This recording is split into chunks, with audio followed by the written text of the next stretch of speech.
જોહાર જય આદિવાસી।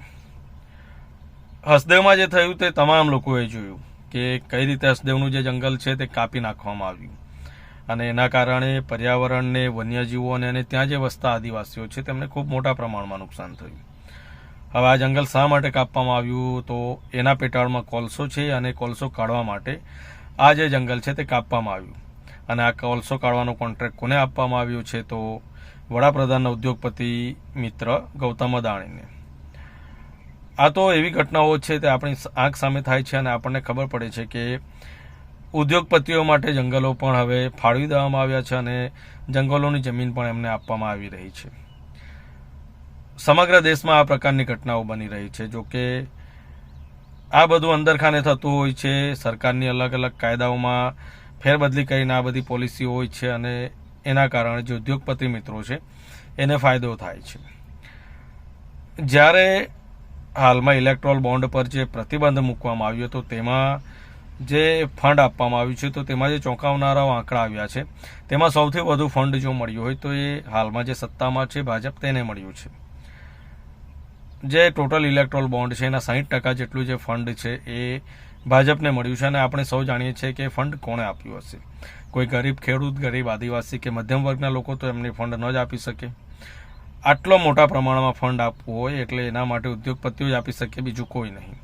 અને એ ઉદ્યોગપતિઓ માટે સરકારે કાયદાઓમાં ફેરબદલ કરીને જંગલોની જમીન, પડતરની જમીન અને જ્યાં લોકો વસે છે તો એ જે લોકો છે એમને પણ ત્યાંથી હટાવીને એ જમીન આપવા માટે સરકાર કાયદા બદલે છે અને બળ પ્રયોગ પણ કરે છે। ગુજરાતમાં હાલમાં જ વિધાનસભામાં જે કોંગ્રેસના નેતા છે અમિત ચાવડા, એના દ્વારા જે પ્રશ્ન પૂછવામાં આવ્યો કે જંગલની જમીન ઉદ્યોગપતિઓને ફાળવવામાં આવે છે કે નહીં, તો એના જવાબમાં જે વન પર્યાવરણ મંત્રી મોડુ બેરા છે એમણે કહ્યું હતું કે 2 વર્ષમાં રિલાયન્સ, અદાણી અને એ લોકો સહિત 13 જેટલા ઉદ્યોગોને જંગલની જમીન ફાળવાઈ હતી। એટલે કે પહેલાં તો ફક્ત જે પડતરની જમીન હતી તે ઉદ્યોગોને અપાતી હતી, પરંતુ હવે જે જંગલની જમીન છે તે પણ ઉદ્યોગોને અપાય છે। હવે ઉદ્યોગો ત્યાં કોઈ જંગલ તો ઊભું નથી કરવાના। હવે આપણે સૌ જાણીએ છીએ કે એ લોકો ત્યાં શું કરવાના છે।